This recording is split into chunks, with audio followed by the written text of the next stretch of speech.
The Bengali টিউশনে তোমাদের সকলকে স্বাগত। আমি শুভময়।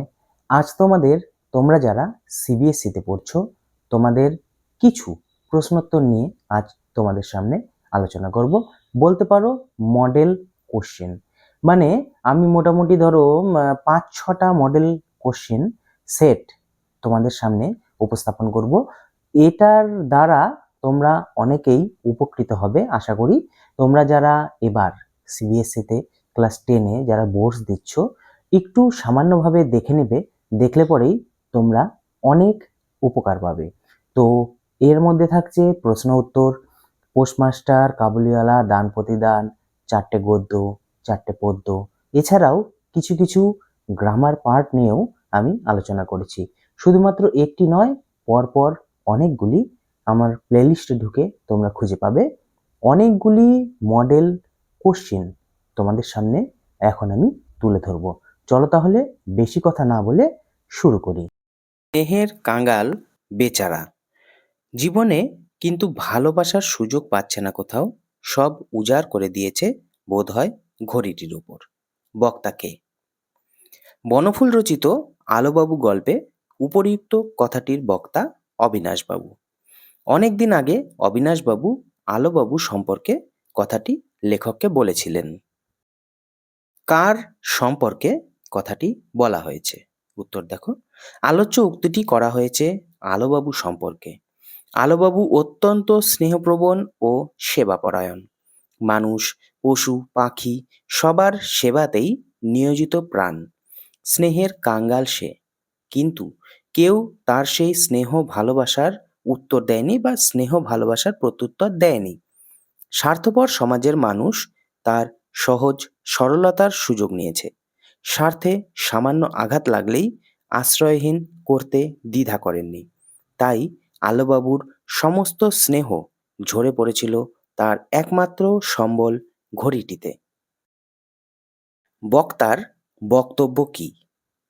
লেখক একদিন আলোবাবুকে অত্যন্ত ব্যস্ত সমস্ত হয়ে নিজের ঘরে ঢুকে তোরঙ্গ খুলে রেশমি কাপড়ে মোড়া একটি ঘড়ি বার করে তাতে অত্যন্ত স্নেহ ভরে দম দিতে দেখেন।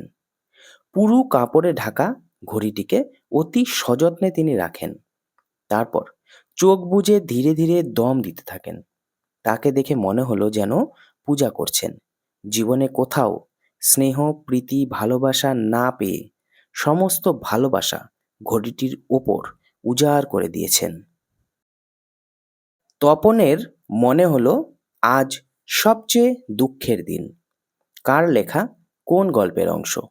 প্রসঙ্গ কি? আলোচ্য অংশটি প্রখ্যাত সাহিত্যিক আশাপূর্ণা দেবীর জ্ঞানচক্ষু গল্পের অন্তর্গত।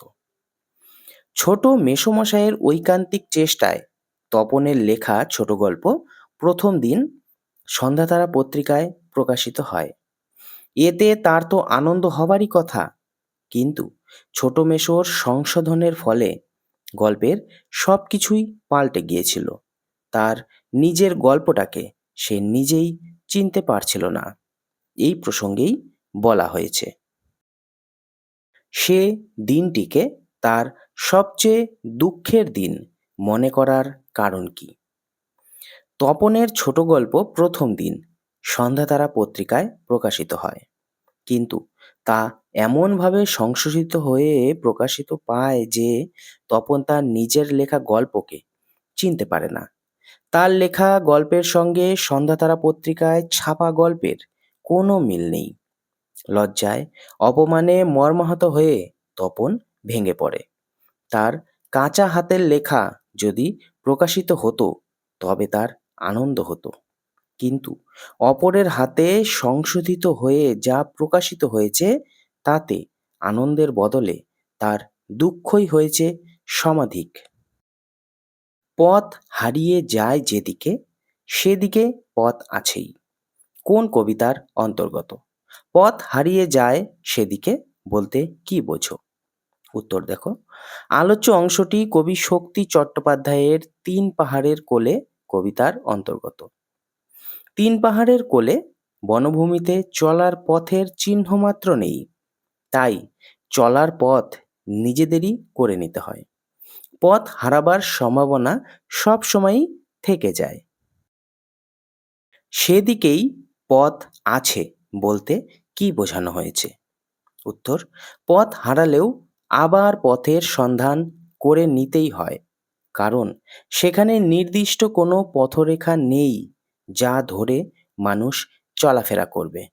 তাই হারানো পথের শেষেই নতুন পথের সন্ধান করে নিতে হয়। জপমালা হাতে তোমার মা আর আমার আম্মা কার লেখা কোন কবিতার অন্তর্গত? জপমালা হাতে তোমার মা আর আমার আম্মা বলতে কি বুঝিয়েছেন? উত্তর: আলোচ্য অংশটি পদাতিক কবি সুভাষ মুখোপাধ্যায়ের একাকারে কবিতার অন্তর্গত। ভিন্ন সম্প্রদায়ের হলেও মাতৃস্নেহ ভিন্ন নয়। হিন্দু হোক বা মুসলমান হোক, সব সম্প্রদায়ের মায়েরাই চায় সন্তানের সুখ শান্তি ও সমৃদ্ধি। দুই সম্প্রদায়ের মায়েরাই ঐকান্তিক ইচ্ছা তাদের সন্তানেরা যেন সুখ শান্তিতে থাকে। আলোচ্য অংশের তাৎপর্য কি? আলোচ্য অংশে কবি শতোৎসারিত মাতৃস্নেহের কথা ব্যক্ত করেছেন। মাতৃস্নেহ সম্প্রদায় ভেদে আলাদা হয় না, তা সব সম্প্রদায়ের মানুষের মধ্যেই এক। মা হিসেবে একটাই কামনা, সন্তানের মঙ্গল। তাই মনে প্রাণে মায়েরা জপমালার মতো সর্বান্তকরণে সন্তানের মঙ্গল কামনা করে থাকেন।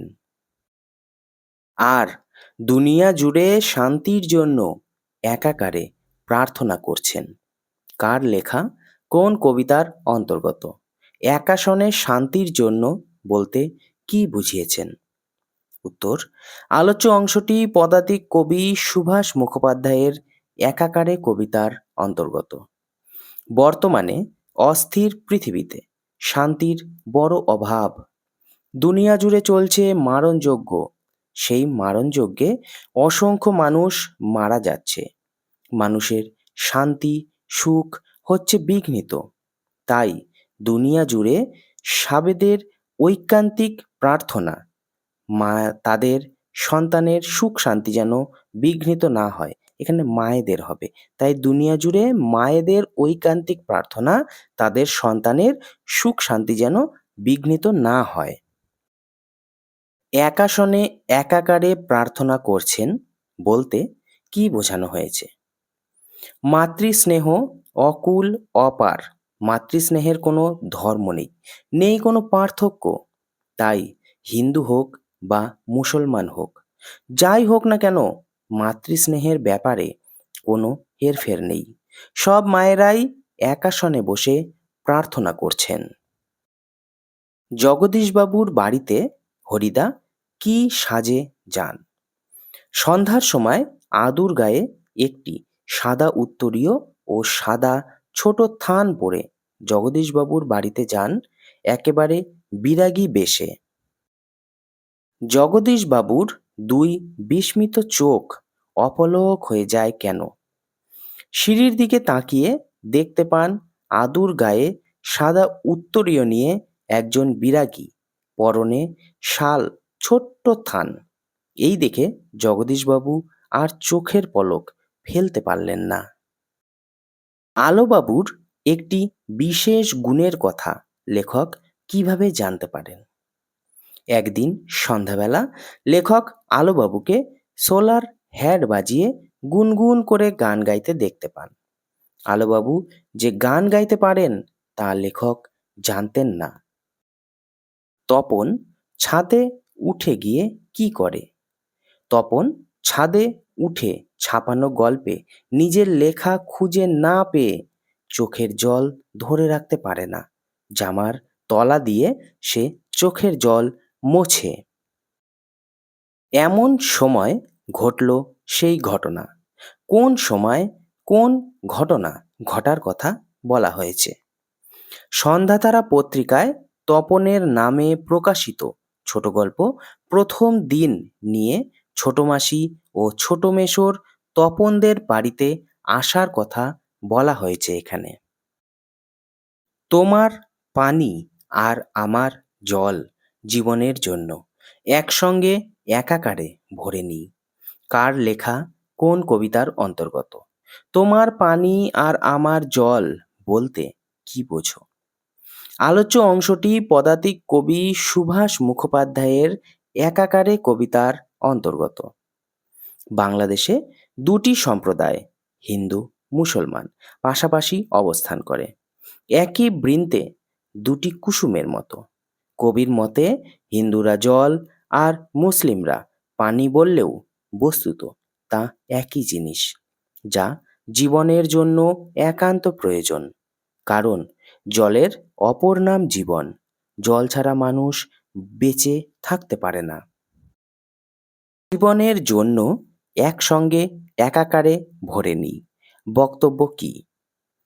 উভয় সম্প্রদায়ে সেই অমৃত মানে জল একই ঝর্ণাতলায় বসে সংগ্রহ করে। জল আর পানির অর্থ একই, কেবল কথার মারপ্যাঁচ। জীবন ধারণের জন্য জল চাই। হিন্দুরা জল হিসাবে যা চায়, মুসলমানেরা পানি হিসাবে তাই চায়। উভয়ের চাওয়া মিলেমিশে একাকার হয়ে যায়। ছোট গল্প হিসাবে কাবুলিওয়ালা কতদূর সার্থক? কাবুলিওয়ালা একটি সার্থক ছোট গল্প। গল্পটির আরম্ভ হঠাৎ হয়েছে, আবার শেষ হয়েছে হঠাৎ। গল্পে চরিত্র সংখ্যা অল্প। মিনির মা বাবা, রামদয়াল, ভোলা ও রহমত। গল্পে ঘটনার ঘনঘটা নেই, বর্ণনার ছটাও নেই। গল্পটি একমুখী, পালতোলা নৌকার মতো তরতর করে পরিসমাপ্তির দিকে অগ্রসর হয়েছে। গল্পটিতে কোনো নীতি বা উপদেশ নেই এবং গল্পটি হঠাৎ শেষ হয়েছে। কাবুলিওয়ালা বাড়ি গেল কি গেল না, তার মেয়ে এবং স্ত্রীর সঙ্গে মিলতে পারল কি পারল না, তা আমরা জানতে পারি না। তাই একটা অতৃপ্তি দিয়েই গল্পের পরিসমাপ্তি ঘটেছে। তাই এটি একটি সার্থক ছোট গল্প। নির্দেশ অনুযায়ী সন্ধি যুক্ত করো। নিচ যোগ অন্ত, নিজন্ত। সুবর্ণ যোগ ছবি, সুবর্ণচ্ছবি। উদ যোগ চারণ, উচ্চারণ। বিপদ যোগ পাত, বিপদপাত। বাক যোগ ধারা, বাগধারা। সম যোগ নাসি, সন্ন্যাসী। নির্দেশ অনুযায়ী সন্ধি যুক্ত করো। নি যোগ ছিদ্র, নিশ্ছিদ্র। তদ যোগ পুরুষ, তৎপুরুষ। দি যোগ হস্তি, দ্বিহস্তি। বৃন যোগ হিত, বৃংহিত। হৃদ যোগ মর্ম, হৃদমর্ম। সুপ যোগ অন্ত, সুবন্ত। ব্যাস বাক্যসহ সমাসের নাম লেখো। সাধন ভজন, অম্লমধুর, বাক্যালাপ, মুখচন্দ্র, যথাপূর্ব। এগুলো সব প্রশ্ন, এবার উত্তর দেখো। সাধন ও ভজন এটি দ্বন্দ্ব সমাস। অম্লমধুর হবে অম্ল পরিশেষে মধু, কর্মধারায় সমাস। বাক্যালাপ হবে বাক্যের মাধ্যমে আলাপ, মধ্যপদলোপী কর্মধারায়। মুখচন্দ্র মুখ চন্দ্রের ন্যায়, উপমিত কর্মধারায়। যথাপূর্ব পূর্বকে অতিক্রম না করে, অবৈভাব সমাস।